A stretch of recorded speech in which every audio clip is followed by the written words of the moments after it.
सीढ़ियों से उतरते वक्त मैं गिर गई और मेरा पैर टूट गया। फिर मैंने अपनी देखभाल के लिए अपनी छोटी बहन रुचि को अपने घर पर बुलाया। वह बहुत ही खूबसूरत थी और मेरा बहुत ही ख्याल रखती थी। लेकिन कुछ दिनों से ऐसा हो रहा था कि रात को जब मैं सोती थी तो मुझे कुछ भी होश नहीं रहता था।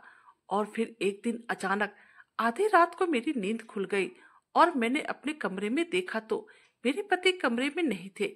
मैं उन्हें ढूंढते हुए कमरे से बाहर निकली तो मुझे मेरी बहन के कमरे से आवाज सुनाई दी, तो मैं उसके कमरे में चली गई। और फिर वहां पर जाने के बाद जो मंजर मेरे सामने आया उसे देखकर मैं सन्न रह गई। ऐसा लगा जैसे कि कोई बहुत बड़ा तूफान इस कमरे में आ गया है, क्योंकि उस वक्त मेरा पति मेरी बहन के ऊपर। मेरा नाम शीला है और अभी मेरी शादी को 1 साल हुए थे। मेरे पति मुझे बहुत ही प्यार करते थे और मैं भी उनसे बहुत ही ज्यादा प्यार करती थी। वो मेरा बहुत ज्यादा ख्याल भी रखते थे। मेरे सास ससुर दुनिया में नहीं थे, क्योंकि कुछ साल पहले उनका देहांत हो गया था और मैं अपने पति के साथ अकेले ही रहती थी। मैं अकेली थी, इसलिए सास ससुर की जिम्मेदारियां से भी फ्री थी। एक बार मैं छत पर कपड़े सुखाने के लिए गई और फिर जैसे ही वापस लौटने लगी, अचानक से सीढ़ियों पर मेरा पैर फिसल गया और मैं फिसलते हुए नीचे गिर गई, जिसके कारण मुझे काफी चोट आई। सर पर चोट तो आई ही, साथ साथ मेरे पैरों की हड्डी भी टूट गई और मैं चलने फिरने के काबिल भी नहीं बची। मैं बिस्तर पर पड़ चुकी थी। अब मेरे घर को कौन संभालता। मैं बहुत ही परेशान हो गई। फिर मेरी मम्मी ने मेरी छोटी बहन को कुछ दिनों के लिए मेरे पास भेज दिया। मैं मम्मी को मना भी नहीं कर सकी, क्योंकि मेरे पैर में तो प्लास्टर लगा हुआ था और मैं कोई काम भी नहीं कर सकती थी। मेरा मायका दूसरे शहर में था, इसलिए दूसरे दिन ही मेरी छोटी बहन रुचि को मेरा भाई मेरे पास छोड़कर चला गया। रुचि ने आते पूरे घर को अच्छे से संभाल लिया था। वह घर का सारा काम जल्दी जल्दी करके मेरे पास आकर बैठी रहती थी। फिर मुझसे ढेर सारी बातें करके मेरा मन बहलाते रहती थी। अभी मेरी बहन की उम्र बहुत ही कम थी, वह सिर्फ 18 साल की ही थी और अभी के अभी उसने ग्रेजुएशन में अपना नाम लिखाया था। वह बेहद खूबसूरत थी और बहुत ही मासूम थी, इसलिए उस पर से नजर हटाना मुश्किल था। मेरी बहन को आए 15 दिन हो गए थे और अपने धीरे धीरे छड़ी के सहारे चलने लगी थी, लेकिन अभी भी मुझसे कोई काम नहीं होता था। मैं सिर्फ छड़ी के सहारे थोड़ा बहुत बरामदे में टहल लिया करती थी और कुछ भी नहीं कर पाती थी। एक रात अचानक से जब मेरी आंखें खुली तो मैं अपने पति राघव को बिस्तर पर नहीं देखा। मैंने सोचा कि इतनी रात को मेरे पति कहाँ गए होंगे। फिर मुझे मेरी बहन रुचि के हंसने की आवाज सुनाई दी। यह आवाज मुझे किचन से आते हुए सुनाई दे रही थी। मुझे बहुत ही हैरत हुई कि इतनी रात को रुचि किचन में क्या कर रही है और इतनी जोर जोर से क्यों हंस रही है। मैं छड़ी के सहारे आहिस्ता आहिस्ता किचन में पहुंची तो मैंने देखा कि राघव भी किचन में रुचि के साथ खड़ा था। मैं अपने पति को देखकर बहुत ही हैरान हो गई थी। फिर वह दोनों किसी बात पर जोर जोर से हंसने लगे और जैसे रुचि की नजर मुझ पर गई तो मेरे पास आज मुझे कहने लगी, जीजू ने तो आज मुझे डरा ही दिया था। मुझे कॉफी पीने का मन हुआ तो मैं किचन में आकर अपने लिए कॉफी बना रही थी, लेकिन अचानक जीजू ने पीछे से आकर मुझे पकड़ लिया तो डर के मारे मेरी जान ही निकल गई। रुचि को डरता हुआ देख राघव हंसते हुए कहने लगा, तुम तो बच्चों की तरह डर जाती हो। फिर मेरी तरफ मुंह करके बोला, मैं पानी पीने आया था तो रुचि को देखकर मुझे शरारत करने का मन हुआ तो मैंने इसे पीछे से जाकर पकड़ लिया, जिस कारण से इतना डर गई। वैसे भी जब से रुचि घर में आई है तो घर में रौनक सा आ गया है और मुझे देखकर बहुत ही खुशी मिलती है। तुम दोनों बहन आपस में एक दूसरे से कितना प्यार करती हो और तुम दोनों के प्यार को देखकर मेरे दिल को भी सुकून मिलता है। मैं कुछ न बोली और बात यूं ही आई गई हो गई। लेकिन अब एक अजीब सी बात मेरे साथ होने लगी थी। रोज रात को रुचि मुझे दूध पीने के लिए देती और जैसे पीकर मुझे गहरी नींद आने लगती थी। और अब तो अक्सर देर रात तक राघव और रुचि आपस में बातें करते रहते थे। कुछ दिनों से मैं देख रही थी कि अगर अचानक से रुचि के सामने पीछे से चली जाओ तो काफी डर जाती थी। एक दिन वह किचन में कुछ काम कर रही थी और मैं आहिस्ता आहिस्ता छड़ी के सहारे किचन में पहुंची और जैसे मैंने उसके कंधे पर हाथ रखा वह एकदम से डर गई। और फिर जब मैं उसे डरने की वजह पूछती, मुस्कुराने लगती और बात को टाल जाती थी। मैं एक बार उसके कमरे में गई तो मोबाइल पर किसी से फोन पर बातें कर रही थी। कमरे के बाहर खड़ी होकर सुनने की कोशिश करने लगी। वह किससे बातें कर रही है। वो फोन पर किसी से कह रही थी कि अगर दीदी को पता चल गया तो वह मेरे बारे में क्या सोचेगी। हमें इस तरह से नहीं करना चाहिए। अब हम फोन पर ज्यादा बातें नहीं करेंगे बल्कि छुप छुप कर मिल लिया करेंगे। समझ में नहीं आ रहा था कि इससे कैसी पूछूं कि किससे बातें कर रही थी। मैं वापस पलट कर अपने कमरे में आ गई, लेकिन दिमाग में यही चल रहा था, आखिर रुचि किससे बातें कर रही थी, क्योंकि उसका तो यहाँ पर कोई जानने पहचाने वाला भी नहीं था। मैं सोने की कोशिश करने लगी, लेकिन आज मेरा मन बहुत ही बेचैन हो रहा था और मुझे बिल्कुल भी दूध पीने का मन नहीं हो रहा था। इसलिए मैंने आज रात दूध नहीं पिया और मैं गहरी नींद में सोने का नाटक करने लगी। कुछ देर के बाद मैंने देखा कि राघव कमरे से बाहर निकल रहे थे। थोड़ी देर के बाद मैं भी बेड पर से उतर गई, उसके कमरे के बाहर निकली। मुझे रुचि के कमरे से बात करने की आवाज आ रही थी। मैं उसके कमरे में चली गई कि इतनी रात को आखिर वह किससे बातें कर रही है। मैंने उसके कमरे का दरवाजा खोला और जैसे सामने का मंजर देखा, मेरे पैरों तले जमीन निकल गई थी। मेरे मुंह से चीख निकलते निकलते रह गई थी। मैंने देखा मेरी बहन बिना दुपट्टे के कमरे में सहमे हुए खड़ी थी और राघव भी उसके पास खड़ा था। मुझे देखते राघव कहने लगा, तुम्हें बहन को बुलाने का बहुत शौक था ना, लो अब आ गई हो तो इसका ख्याल रखो। जब देखो तुम तो बेहोशी की नींद में सोते रहती हो। मैं कमरे से बाहर आया तो रुचि के कमरे से चिल्लाने की आवाज आ रही थी। मैं जल्दी से कमरे में आया तो देखा इसके दुपट्टे पर छिपकली थी। यह उसे देखकर चिल्ला रही थी, इसलिए मुझे इसका दुपट्टा उतार कर दूर फेंकना पड़ा। फिर अभी तक देखो कितनी डरी और सहमी सी है, एक ही जगह पे खड़ी है। मैं उसके पास पहुंचे, उसे अपने गले से लगा ली। उसका शरीर अभी भी कांप रहा था और वह जैसे मेरे गले लगी फुट फुट कर रोने लगी। मैंने उसे दिलासा दिया, अरे छिपकली ही तो थी, तुम तो छोटे बच्चे की जैसे रोए जा रही हो। उसके दिल की धड़कन बहुत ही तेजी से चल रही थी। मैं उसे अपने कमरे में लेकर आई, अभी भी वह मुझसे लिपटी रही। बचपन से ही रुचि की आदत थी, वो छिपकली से बहुत ज्यादा डर जाया करती थी। लेकिन मैंने सोचा था यह तो बचपन की बात है, परंतु वह अभी भी इस कदर छिपकली से डरेगी, मुझे बिल्कुल भी अंदाजा नहीं था। 2-3 दिन तक मैं उसे अपने पास से सुलाती रही और राघव दूसरे कमरे में जाकर सो जाता था। लेकिन अब मुझे मेरी बहन कुछ बीमार सी लगने लगी थी। उसका चेहरा बिल्कुल ही पीला पड़ चुका था। मैंने उससे बात की तो मुझे कहने लगी, दीदी मुझे वापस भेज दो क्योंकि अब मेरा यहाँ पर मन नहीं लगता है। मैंने कहा बस कुछ दिन और रुक जाओ, फिर मैं तुम्हें भेज दूंगी। मैं घर संभालने लग जाऊं, फिर तुम चली जाना। मेरी बात पर कुछ परेशान सी हो गई और कहने लगी, आप किसी नौकरानी को रख ले, लेकिन मुझे वापस भेज दो, मेरे यहाँ दिल नहीं लगता है। न जाने क्यों मेरी बहन जो कि दूध के समान बिल्कुल गोरी थी, अब पीली पड़ती जा रही थी। वह पहले से बहुत ज्यादा कमजोर भी लग रही थी। जबकि मेरे यहाँ खाने पीने की किसी भी चीज की कोई कमी नहीं थी। हमारे घर में रोज अच्छा अच्छा चीज ही बनता था। लेकिन फिर भी मेरी बहन न जाने क्यों कमजोरी की शिकार होते जा रही थी। मैं बहन को समझाने लगी कि बस थोड़ी ही दिन की बात है, उसके बाद तुम चली जाना। वह कुछ नहीं बोली और उठकर दूसरे कमरे में चली गई। रात में मैंने राघव से कहा कि रुचि वापस घर जाना चाहती है, आप किसी नौकरानी का इंतजाम कर लीजिए। मेरी बात सुनते राघव कहने लगा, आखिर क्यों वह जाना चाहती है, उसे यहाँ पर किस चीज की दिक्कत है। मैंने कहा उसका अब यहाँ पर दिल नहीं लग रहा है, उसे माँ पापा की बहुत ही याद आ रही, और देखो वह दिन पर दिन कितनी कमजोर होती जा रही है। अब तो मैं भी छड़ी के सहारे आहिस्ता आहिस्ता चलने लगी हूँ। कुछ दिन के बाद पूरी तरह से ठीक हो जाऊंगी, तब तक आप किसी नौकरानी का इंतजाम कर लो। राघव कहने लगा, मुझे भी दिख रहा कि तुम कितनी ठीक हुई है। अगर तुम कहीं गिर गई तो जानती हो ना कितना मुश्किल हो जाएगा। मैं रुचि को डॉक्टर के पास लेकर जाता हूँ और इसका ट्रीटमेंट करवाता हूँ। देखना बहुत ही जल्द रुचि पहले की जैसी हो जाएगी, क्योंकि मैं चाहता हूँ कि रुचि कुछ दिन और यहाँ पर रहे और तुम्हारी देखभाल करे। और अब जो तुम बिल्कुल ठीक हो जाओ उसके बाद अपने घर जाए, क्योंकि मुझे तुम्हारे साथ कोई भी लापरवाही नहीं कर सकता हूँ। एक बार तुम पूरी तरह से ठीक हो जाओ, फिर तुम्हारी बहन जब चाहे मैं उसे पहुंचा दूंगा। वैसे भी मुझे तुम्हारी बहन से क्या मतलब। अगले दिन मैंने रुचि को राघव के साथ डॉक्टर के पास भेज दिया। करीब 5 घंटे बाद दोनों वापस आए तो रुचि के चेहरे पर मुस्कुराहट थी। उसको दोनों हाथों में शॉपिंग बैग पड़े हुए थे।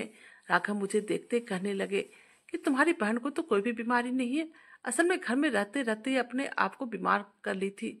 डॉक्टर कह रहे थे इसे थोड़ा बहुत घुमाओ फिराओ, हर वक्त घर में रहने के कारण इसकी यह हालत हो गई है। इसीलिए मैंने आज इसे इसकी मनपसंद शॉपिंग करवाई। मैंने इससे कहा कि तुम्हें जो जो चीज पसंद है तुम वह खरीद लो, और देखो अब तुम्हारी बहन शॉपिंग करने के बाद कितनी खुश लग रही है। मैंने रुचि की तरफ देखा तो वह दौड़कर आकर मेरे गले में अपनी बाहें डाल दी और कहने लगी, हाँ दीदी मैं बहुत ही ज्यादा खुश हूँ।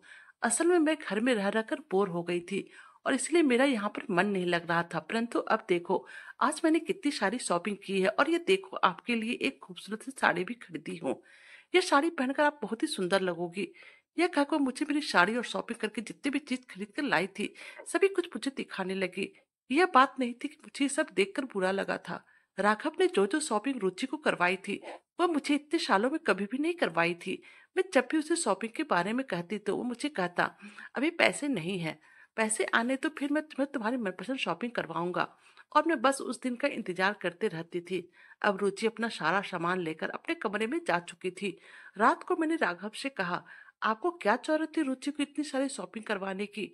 मेरी बात सुनकर वह कहने लगे, तुम्हारी बहन को मैं अपनी ही बहन समझता हूँ, इसलिए बिना सोचे समझे मैंने उसे शॉपिंग करवा दी।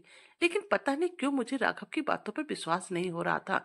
कहीं ना कहीं मेरा दिल अभी ये सब देखकर सोचकर बेचैन होते जा रहा था और मुझे एक अनजाने से डर में डाल रहा था।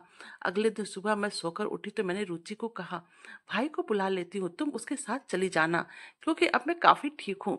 राघव भी वहीं पर खड़ा था। जब मैं रुचि से बात कर रही तो रुचि कहने लगी, नहीं दीदी, जब तक आप ठीक नहीं हो जाती तब तक मैं यहाँ से बिल्कुल भी नहीं जाऊंगी। मैंने कहा, तुम्हारा तो यहाँ पर दिल ही नहीं लगता, तो क्या फायदा रहने का, ना जाने क्यों, लेकिन मैं अब चाहती थी कि रुचि गांव वापस चली जाए। लेकिन जैसे राघव को यह बात पता चली कि मैं रुचि को अब गांव भेजना चाहती हूँ, तो वह मुझ पर गुस्सा करने लगा और कहने लगा, तुम इधर उधर की बातों को छोड़कर अपने सेहत पर ध्यान दो। लेकिन मेरा ध्यान था कि बार बार अपने से ज्यादा राघव और रुचि पर ही चला जाता था। अब जैसे जैसे राघव जहां जहां जाते, मैं भी कोई ना कोई बहाने से उनके पीछे पीछे चली जाती थी। राघव अब कोई सामान रुचि से मांगता तो मैं ही उन्हें उठाकर दे दिया करती थी। रात के समय भी बार बार मैं उठकर रुचि का कमरा खोलकर उसे देखा करती थी। न जाने कौन सा वहम था जो मेरे इस दिल में बैठ गया था। एक अनजाना सा डर था जो कि मुझे नजर नहीं आ रहा था, लेकिन मेरे इस दिल को परेशान कर रहा था, जिसे मैं महसूस कर सकती थी। आज राघव की ऑफिस में छुट्टी थी। नाश्ता करने के बाद राघव रुचि से कहने लगा, रुचि चलो तैयार हो जाओ, घर का राशन खत्म हो गया है, तुम मेरे साथ चलो, मुझे खरीदारी में आसानी रहेगी। रुचि ने एक बार भी इनकार नहीं किया कि उसे नहीं जाना है। वह फौरन से हाँ में सर हिलाकर जाकर अच्छे से तैयार हो गई और यह सब देखकर मेरा दिल एक बार फिर से बेचैन हो गया। रुचि किचन में काम कर रही थी, लेकिन जैसे ही राघव ने उसे जाने के लिए कहा, वह किचन का काम छोड़कर तैयार होने के लिए अपने कमरे में चली गई। फिर वह दोनों मार्केट जाने के लिए घर से निकल गए और मैं बस चुपचाप उन दोनों को जाते हुए देखती रही। मेरे पाँव में चोट न रहती तो मैं उन दोनों का आज अवश्य पीछा करती, लेकिन मैं लाचार थी, मजबूर थी, और अब तो ये अक्सर ही होने लगा। जब जब राघव किसी बहाने से रुचि को साथ चलने के लिए कहता, रुचि जल्द से जल्द तैयार होकर उसके साथ निकल जाती थी। और ये सब देखकर अब मेरा सब्र भी जवाब दे दिया। अकेले कमरे में बैठकर मैं रोने लगी थी। एक तरफ मेरा घर टूट रहा था, दूसरी तरफ मेरी खुद की बहन मेरे पति के साथ ऐश कर रही थी, और आज मेरे इस घर की बर्बादी की जिम्मेदारी सिर्फ मेरी सगी बहन थी। और अब मैंने सोच लिया कि चाहे जो भी हो जाए, मैं अब बिल्कुल भी चुप नहीं रहूंगी, क्योंकि किसी भी चीज को बर्दाश्त करने की एक सीमा होती है, और मेरा सहन शक्ति अब मुझे जवाब दे चुका था। मैंने मन ही मन में निश्चय कर लिया कि मैं अब बिल्कुल भी चुप नहीं रहूंगी और रुचि से इस बारे में खुलकर बातें करूंगी। आज रुचि को अकेला देखकर मैंने उसे कहा, आखिर तुम बहाना बनाकर राघव के साथ कहाँ जाती हो? तुम्हें क्या लगता है मुझे कुछ समझ में नहीं आ रहा है? तो मेरी बात सुनकर वह एकदम से आश्चर्यचकित होकर मेरी तरफ देखने लगी और ना में कहकर अपना सर हिलाने लगी और बोली, मैं तो सिर्फ सामान ले आने के लिए जाती हूँ और कहीं नहीं जाती हूँ। मुझे उसकी बातों पर बहुत ही जोर से गुस्सा आया और मैंने गुस्से में कहा, तुम क्या मुझे मूर्ख समझती हो? मुझे सब समझ में आ रहा है कि तुम्हारे और राघव के बीच में क्या चल रहा है। इस बार वह मेरी बात सुनकर रोने लगी और अभी वह मुझे कुछ बताती है कि उससे पहले राघव कमरे में दाखिल हुआ और फिर बड़े ही गुस्से के साथ मुझे देखते हुए मेरे बालों को अपने हाथों से पकड़कर मुझे घसीटते हुए अपने कमरे में लेकर जाने लगा और कहता भी जा रहा था, तुम होती कौन है मेरे बारे में जासूसी करने वाली? मैं भी बर्दाश्त करके थक चुकी थी, सो मैंने कहा, आप रुचि के साथ बहाना बनाकर कहाँ जाते हैं? इस बात पर राघव और भी ज्यादा गुस्सा हो गया और मुझे कहने लगा, मैं जहां मर्जी वहां रुचि को लेकर जा सकता हूँ और तुम कुछ भी नहीं कर सकती हो, और अगर आज के बाद तुमने मेरी जासूसी की तो मैं तुम्हें नहीं छोड़ूंगा।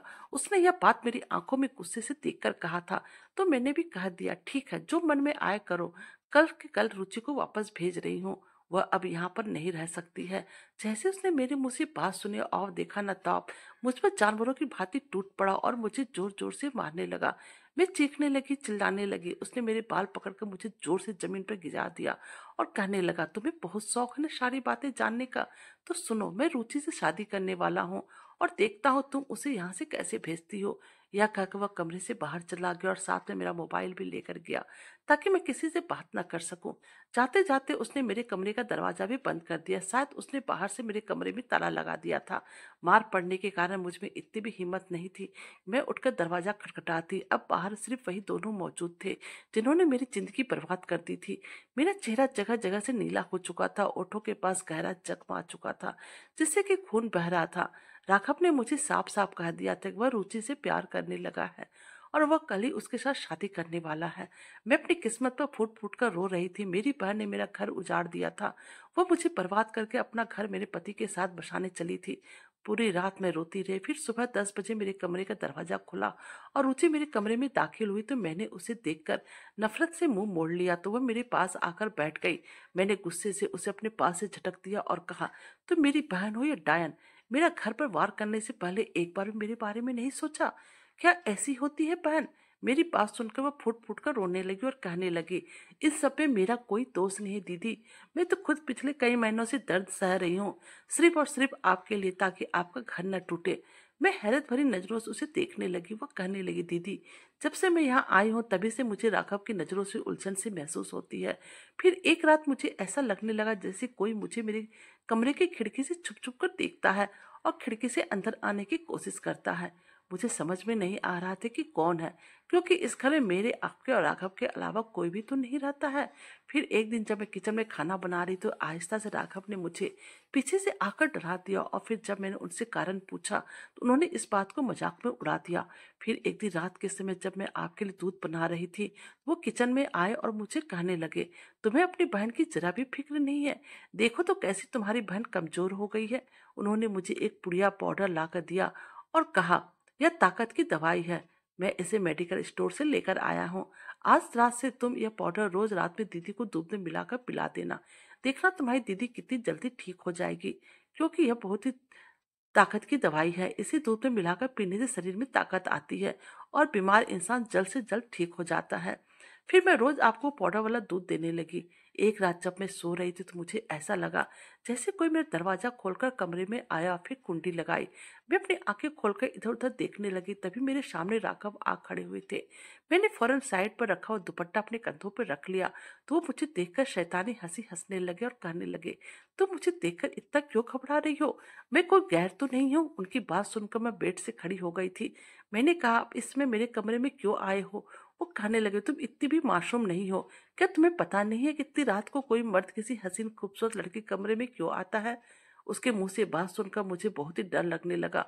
मैं उठकर कमरे के दरवाजे की तरफ भागी ताकि मैं कमरे से बाहर निकल सकूं और आपके पास आ जाऊं, लेकिन मैं कुंडी नहीं खोल पाई। उसने मुझे लपक कर पकड़ लिया और मुझे बेड पर पटक दिया।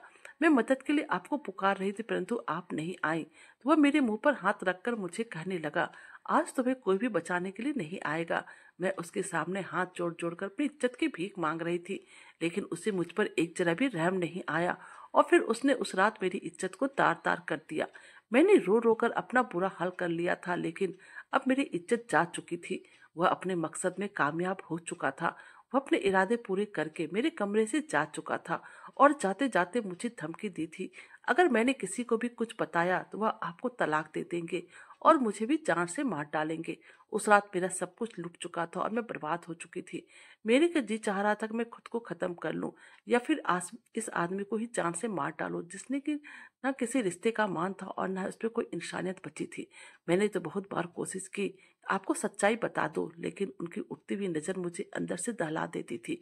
वो रोज दूध में एक पुड़िया पाउडर ला देते थे और कहते थे, जाओ जाकर अपनी बहन को पिला दो। मैं जान गई थी कि इसमें जरूर कोई नशीली चीज मिली हुई है ताकि आप रात में उठ ना सको। राघव रोज रात को मेरी इज्जत को तार तार करते रहे और मैं सिर्फ अपनी बदकिस्मती पर आंसू बहाती रहती थी। एक बार मुझे फोन पर कहने लगे, मैं तुम्हारे लिए बहुत ही खूबसूरत ड्रेस लेकर आऊंगा और तुम रात को पहन लेना। मैंने कहा कि दीदी को पता चल जाएगा तो वह क्या सोचेगी? तो वो कहने लगा, उसे खबर नहीं होगी।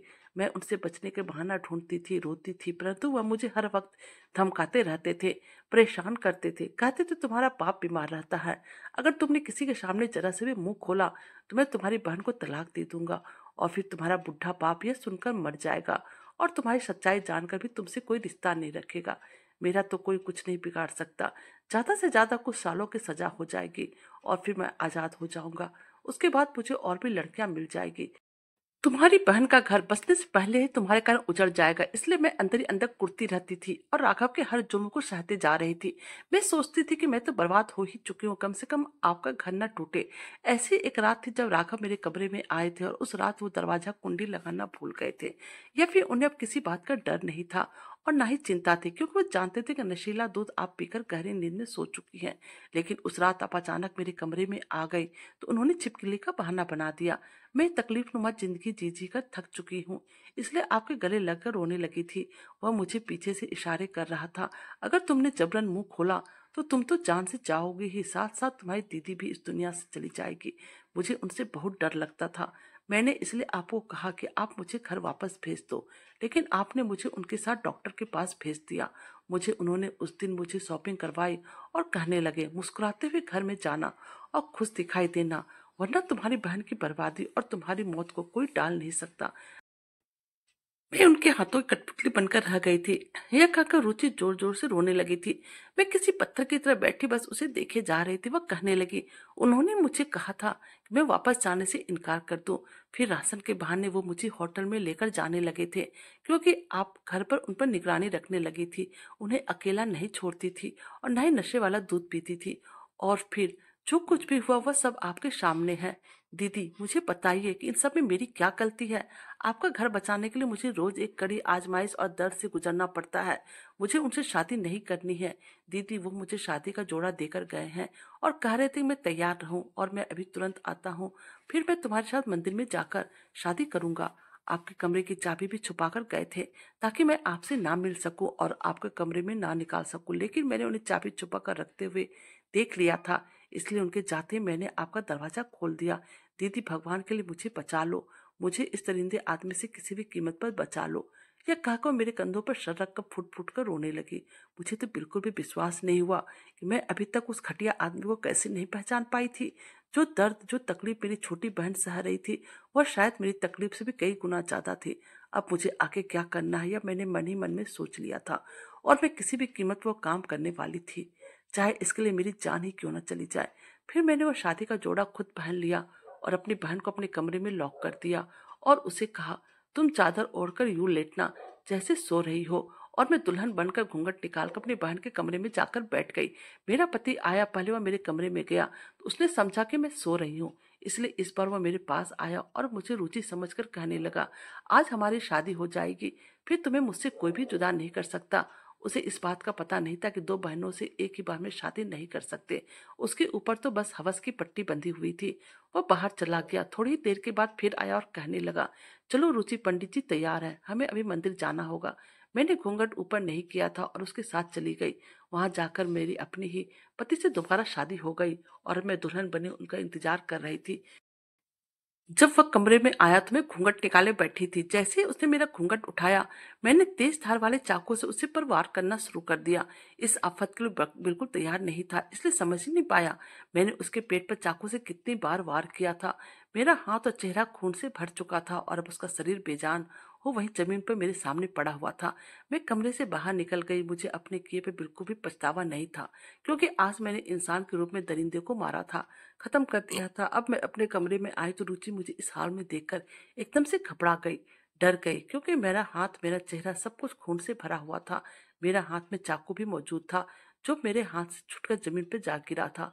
रुचि मुझे इस तरह से देखकर रोने लगी, कहने लगी, दीदी, यह आपने क्या कर दिया? मैंने उससे कहा, तुम सिर्फ चुप रहना, चाहे कोई भी तुमसे कुछ भी पूछे, लेकिन तुम बिल्कुल चुप रहना, किसी से भी कुछ मत कहना।